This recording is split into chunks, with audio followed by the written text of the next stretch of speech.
aku menghadapkan wajahku kepada Tuhan yang telah menciptakan langit dan bumi dengan segenap kepatuhan dan kepasrahan diri.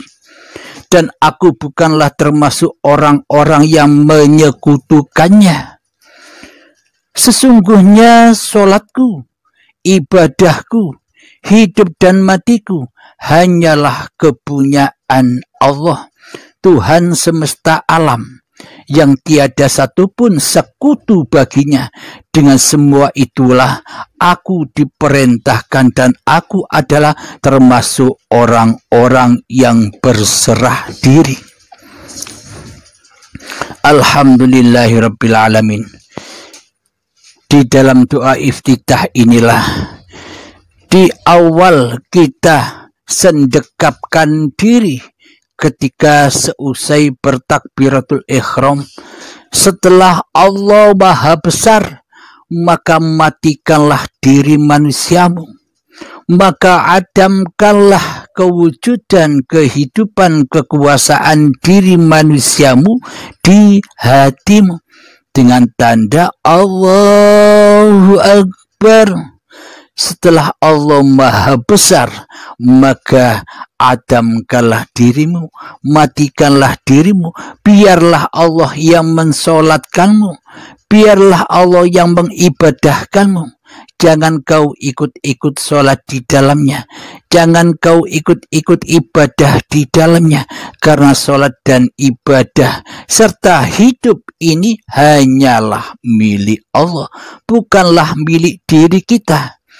Jadi ketika Allahu Akbar, itulah tanda kemahabesaran Allah atas diri manusia kita. Jadi manusianya sudah diam saja, tanpa huruf, tanpa suara, diam saja mengikuti apa yang diperankan Tuhannya kepada hamba-hambanya. Alhamdulillahirabbil alamin. Mari kita kupas makna dari doa iftitah. Dikupas secara babakan hakikatnya, babakan batiniahnya, babakan yang sesungguhnya. Bismillahirrahmanirrahim. Kabira walhamdulillahi katsira. Allah Maha Besar dengan sebesar-besarnya. Jika Allah Maha Besar, maka tiadakanlah diri manusiamu di hatimu. Kabira walhamdulillahi katsira wa subhanallah hibukrata wa asila. Segala puji yang sebanyak-banyaknya bagi Allah, Maha Suci Allah pada pagi dan petang hari. Aku mengharapkan wajahku kepada Tuhan yang telah menciptakan langit dan bumi. Inni wajjahtu wajhiya. Sesungguhnya wajahku, hakikatnya wajahnya. Sesungguhnya kehidupanku, hakikatnya kehidupannya. Sesungguhnya kewujudanku, sesungguhnya kewujudannya. Sesungguhnya kekuasaanku adalah kekuasaannya. Itu maksudnya. Jadi pada intinya manusianya kembali kepada keadamannya. Jadi yang ada hanyalah Allah yang mencipta alam semesta ini, yang mencipta seluruh manusia. Jadi maha besarkan Allah, maha pujilah Allah, maha sucikan Allah, seperti selama ini kita memaha besarkan, memaha pujikan, dan memaha sucikan diri kita sendiri di hati kita. Dan Allah selama ini goib bagi kita. tanda-tanda kita sudah bertuhan, tanda-tanda kita sudah beriman, tanda-tanda kita sudah bertakwa kepada Allah Subhanahu wa Ta'ala, maka leburkanlah wajah manusiamu di hatimu. Hancurkanlah wajah manusiamu di hatimu. Adamkanlah wajah manusiamu di hatimu. Kembalikan, pasrahkanlah kepada pencipta dirimu, kepada wajhullah, kepada hayatullah. Itu maksudnya. Dengan segenap kepatuhan dan kepasrahan diri, dan aku bukanlah termasuk orang-orang yang menyekutukannya. Nah, inilah yang dimaksud pasrah kepada Allah itu. Maksudnya pasrah sudah tidak menjadi penguasa lagi, sudah tidak menjadi Tuhan lagi di hatinya. Karena yang ada, karena yang nyata, karena yang wujud, karena yang ada hanyalah wajhullah.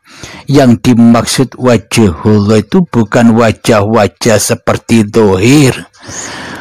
Wajhullah itu laisa kamislihi syai'un. Wajhullah itu tidak seperti apa-apa dan tidak seperti siapa-siapa. Akan tetapi dengan wajhullah itulah maka Allah mencipta, melahirkan dan menciptakan apa-apa dan siapa-siapa. Jadi adanya apa-apa dan adanya siapa-siapa itu karena adanya yang laisa kamislihi syai'un. Karena adanya wajhullah, yakni uripe Allah. Mari kita lanjutkan. Sesungguhnya salatku, ibadahku, hidup dan matiku hanyalah kepunyaan Allah. Inilah putuslah kemanusiaan. Jadi hakikat solat itu adalah akibis solat li zikri. Dirikan, tegakkan solat itu demi mengingat aku. Jadi bagaimana mungkin kita bisa ingat kepada Allah? Jadi mana mungkin kita bisa ingat kepada wujudullah? Jadi bagaimana mungkin kita bisa ingat kepada kehidupan Allah? Jadi mana mungkin kita bisa ingat kepada kekuasaan Allah? Sementara selama ini yang jadi Tuhan, yang merasa wujud, yang merasa hidup, yang merasa kuasa adalah diri kita sendiri di hati kita. Jadi selamanya kita tak pernah bisa mengabdi dan beribadah kepada Allah selama diri kita yang menduduki sifat-sifat Tuhannya di hati kita. Kita lanjutkan. Tuhan semesta alam yang tiada satupun sekutu baginya. Dengan semua itulah aku diperintahkan dan aku adalah termasuk orang-orang yang berserah diri.